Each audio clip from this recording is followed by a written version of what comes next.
Welcome to BhagavatSanga program. Thank you all for joining the program today. As you all know, we have a prayers theme going on in the BhagavatSanga, and currently the theme is Lord Kapila Dev describing the beautiful form of Supreme Lord. These are really very beautiful prayers we've been hearing for the last few presentations, where right from the lotus feet of the Lord. And these come in Srimad Bhagavatam, Canto 3, Chapter 28, from verse 21 to 33. Today, we have two very wonderful devotees who will be presenting these prayers and share their realizations. Today, we have KamalaNaayana Prabhu and Sarveshwari Mataji presenting. Hare Krishna Prabhu and Mataji, over to you. Hare Krishna Mataji. I'll share my screen, Mataji. Sure, Prabhu. Yes, Prabhu. Are you seeing the screen, Mataji? Yes, Prabhu.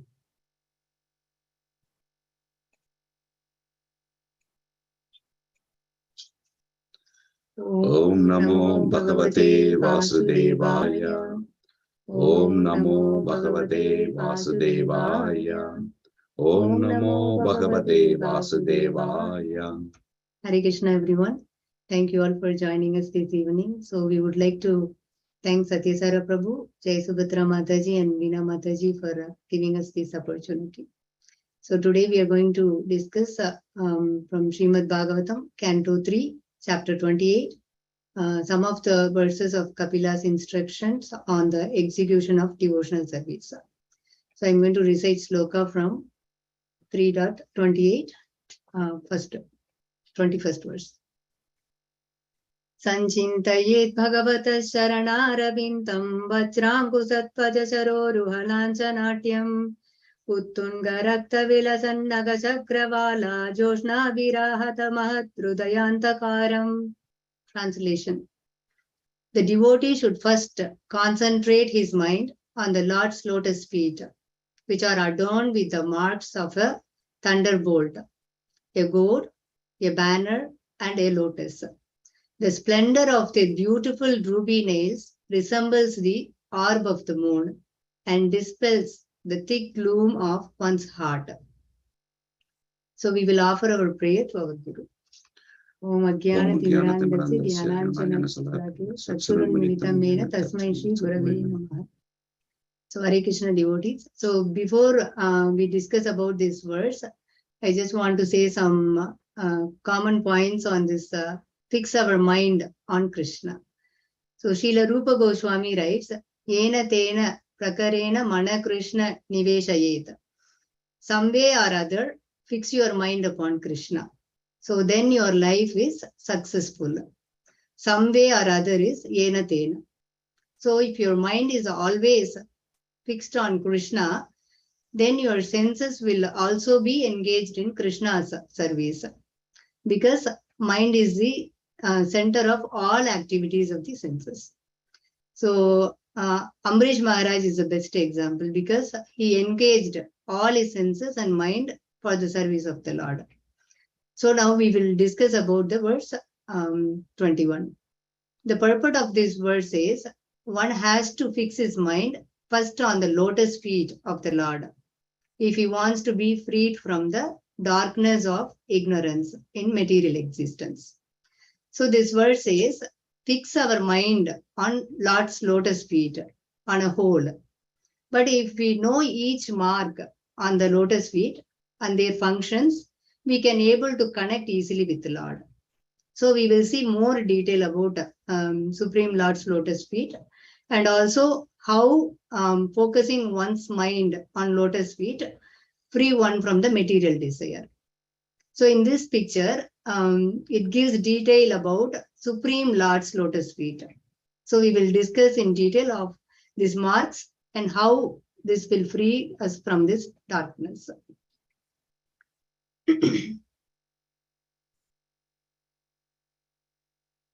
So the right foot has 11 signs. First one is barley corn, Jo. So this mark signifies that his devotee receive all enjoyable opulences of prosperity by serving his lotus feet. Why this mark signifies that his devotee receives all enjoyable opulences? Because in olden days, whoever has barley corn is considered to be wealthy people. So it is considered that if you surrender to Krishna, you will get that kind of wealthy opulences in spiritual life. It also means that if you take a shelter at his lotus feet, then the devotee's past journeys, like through many births and death, is actually becoming very tiny part, just like a single grain of barley.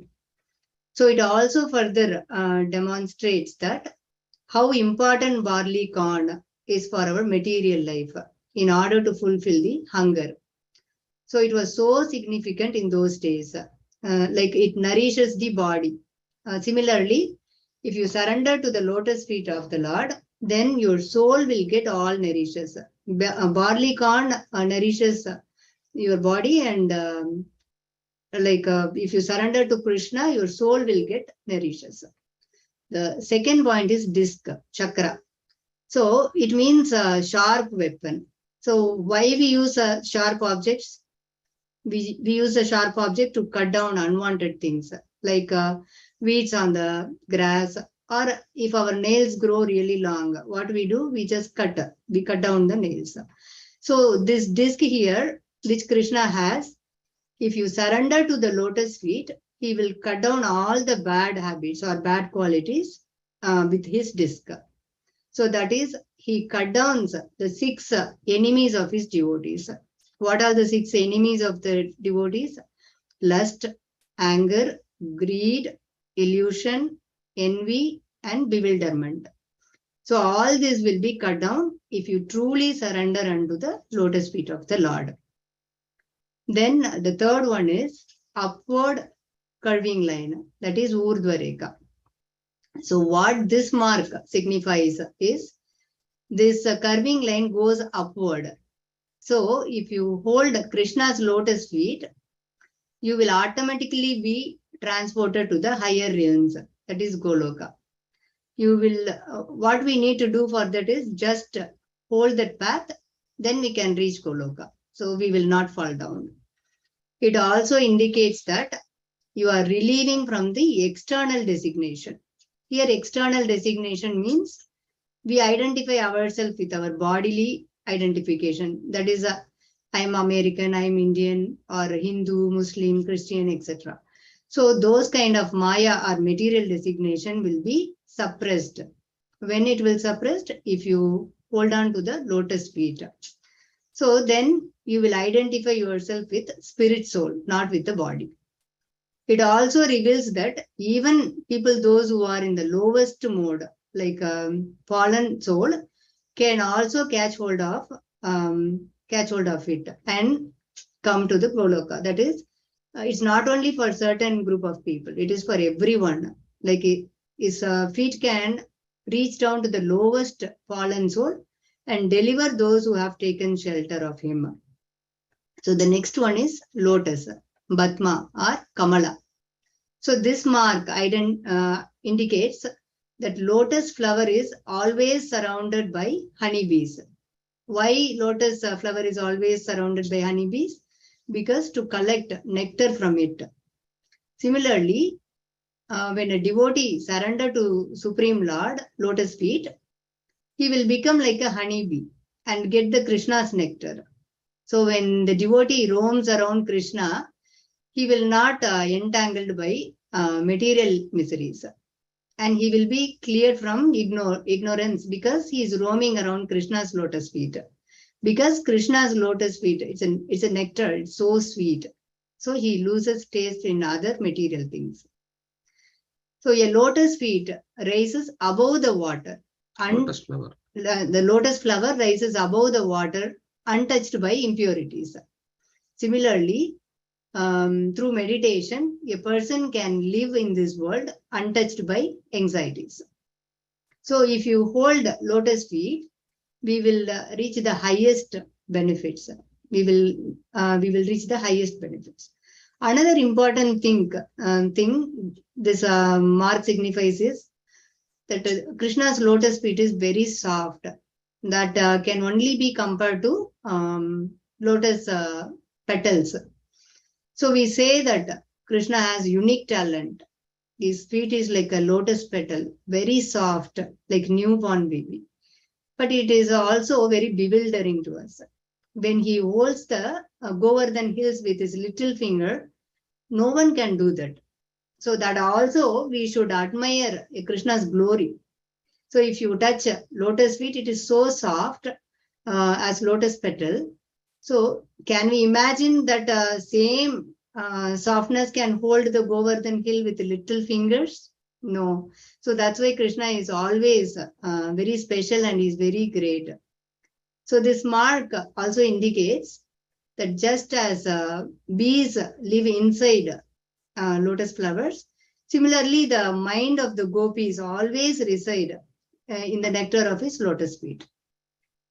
And then the next one is gourd. Gourd is also called ankusham. Ankusham means kind of sharp stick, which is used by when the elephant is not listening. So to that person, so he used that to control the elephant. So he poked the elephant to follow their direction. So it's not only for elephant, they use it for other animals as well. Like similarly, when we surrender to Krishna's lotus feet, meditation on his lotus feet, Krishna always guides us to go in a right path. So it means if your mind is wandering to go back to material things, what Krishna does is Krishna corrects us with a little poke, like bring his devotee's mind under control and keeps them on the right path. So is Krishna directly going to focus and correct us on the spiritual path? No. Why? Because Krishna will make this happen from one of his representative. So our Ankusham is, we all know that Sati Sara Prabhuji. So if you miss any classes, you will get a phone call immediately from Prabhuji. I have a service for you at temple, so please come tomorrow. So this is how like Krishna will correct us. Always keep us towards him. So here surrendering to lotus feet means surrendering to each and every mark on his lotus feet. So the next one is flag. Flag means dvaja. Dvaja means this mark announces that the devotee is meditating on his feet. He gives security and safe protection from all sort of fears. And the next one is thunderbolt. Thunderbolt is Vajra. Vajra means thunderbolt. So when do we use all this thunderbolt? When we want to break something like big mountain or a dirt mountain, we use this thunderbolt. So our mind is accumulated by dirty things. It's full of dirt accumulated for so many years. So Krishna is using this thunderbolt mark to destroy our dirt in our mind. So we will be cleared from all sinful reactions. So he makes everything into pieces. The next one is umbrella. Umbrella is chatra. So when do we use umbrella? We use umbrella to protect ourselves from hot or rainfall. Similarly, if you surrender to Krishna, Krishna's lotus feet is umbrella. So that will protect us from material miseries. So it also refers to Krishna like holding Govardhan hill up like an umbrella to protect Vraja from the angry Indra. So he also protects Vraja. It also denotes that those who sit in the shade of his feet becomes exalted, just like Maharaj, who usually have umbrellas held over their head. So in the olden days, we can see like when Maharaj walk, his devotees will hold the umbrella, like walking behind them, just to protect him from rain or like sunshine.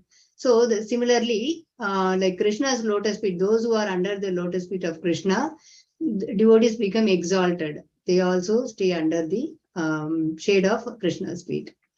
And then the next one is octagon. Octagon is konoshtakam. So this mark signifies that those who resort to his feet are well protected in the 8 directions. So Krishna will protect in any directions. So for devotees. And swastika. Swastika means It signifies that those who resort to his feet, all is well. So everything is auspicious. It also indicates that nothing is inauspicious.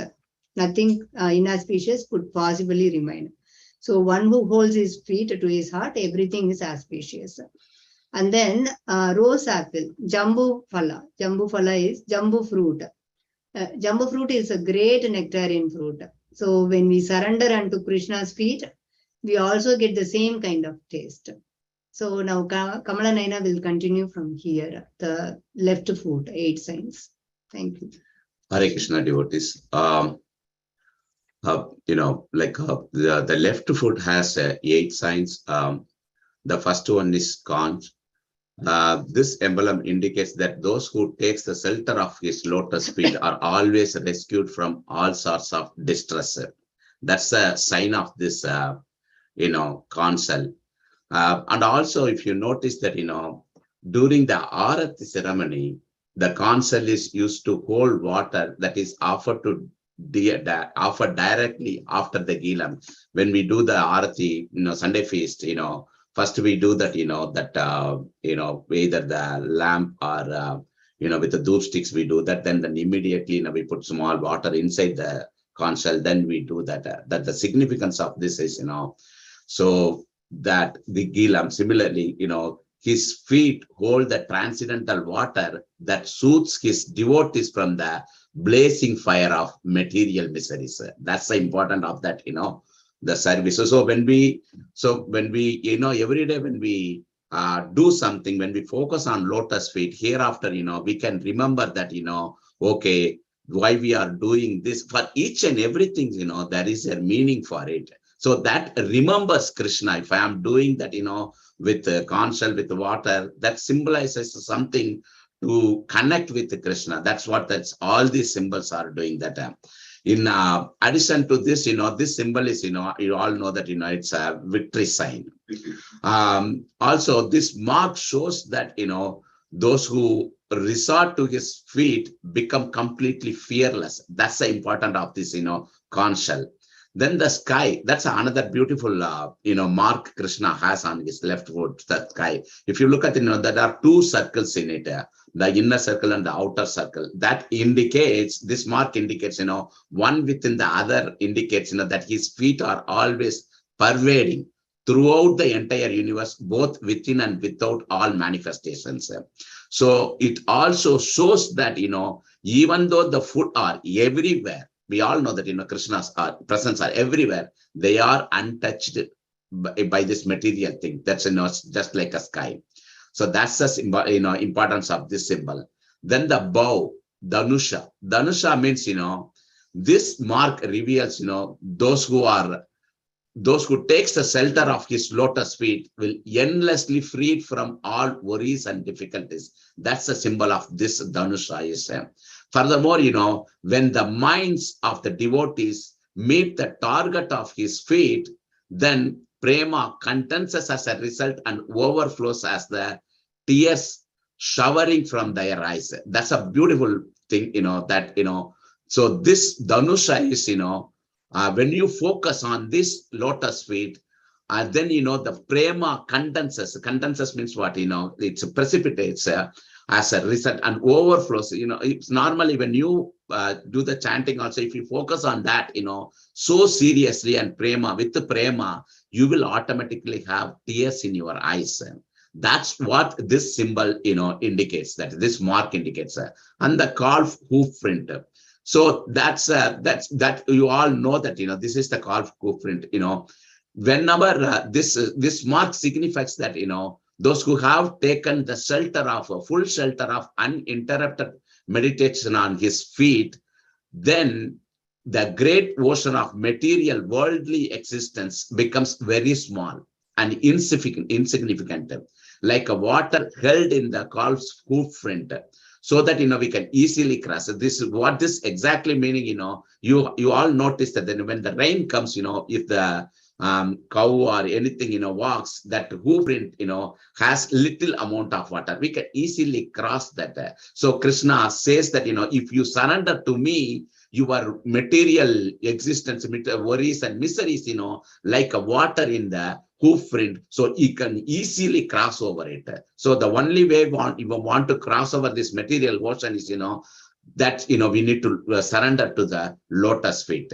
And the triangle, that, the triangle means, it indicates, three modes of material natures. If you surrender to Krishna, you will rise above these three modes of material nature. That's what it says. And also Satyasara Prabhu always says that in the class, that, he taught us that, there are three kind of miseries: Adhyatmik, Adi Bhautik, and Adi Daivik. So three kind of miseries. One, it causes from our own body, fever or anything, and then, from other insects like, mosquitoes and other things causing sufferings for us. And the third one is, like, from the natural calamities also suffering comes. So all these things, will be taken care when you surrender to Krishna's lotus feet. That's what this symbol indicates. That then the picture, or the pot, the water pot, what this mark indicates, this mark also indicates that his feet can pour out nectar that extinguishes the burning fire of separation felt by gopis, as well as the blazing threefold miseries of his separated devotees. So the gopis, they are having, burning fire because of the separation of the Krishna. That will be to make it cool down by this, the picture, the water pot. And also we are suffering. We have a, blazing fire inside our mind, inside our heart. So because of this threefold miseries, those things, completely remove. And when you surrender to Krishna on his lotus feet, that's the one. Then the sky one, the half moon one, that's called, I wanted to just give one small thing and then move on. Just the moon showers the nectar with its cooling rays. Similarly, his feet showers nectar upon his devotees, extinguishing the three folds of miseries. That's why, that's a symbol of that. So that the minds of the devotees may reside at his feet, they bear the symbol of the moon. And also the another important thing with this moon is, how this is a half moon only. So the half moon is, always increasing. So when you surrender to Krishna's lotus feet, your bhakti will increase. You gradually increase and you go back to Krishna. That's what this symbolizes. And also the last one is, the fish. You all know that, fish cannot live without the water. Likewise, the pure devotee cannot live without holding the lotus feet of Krishna. That's one, it indicates. So we always, if you want to free from this material world, you always need to hold the lotus feet. This is all, the first verse itself. You may wonder why we have taken this first verse itself, going through all these marks and everything. But there is a reason for it, and I will let you know that, after covering these few verses, the next verse is, 3.28.22. Sridevi will recite. Sarveshwari will recite this. Hare Krishna devotees.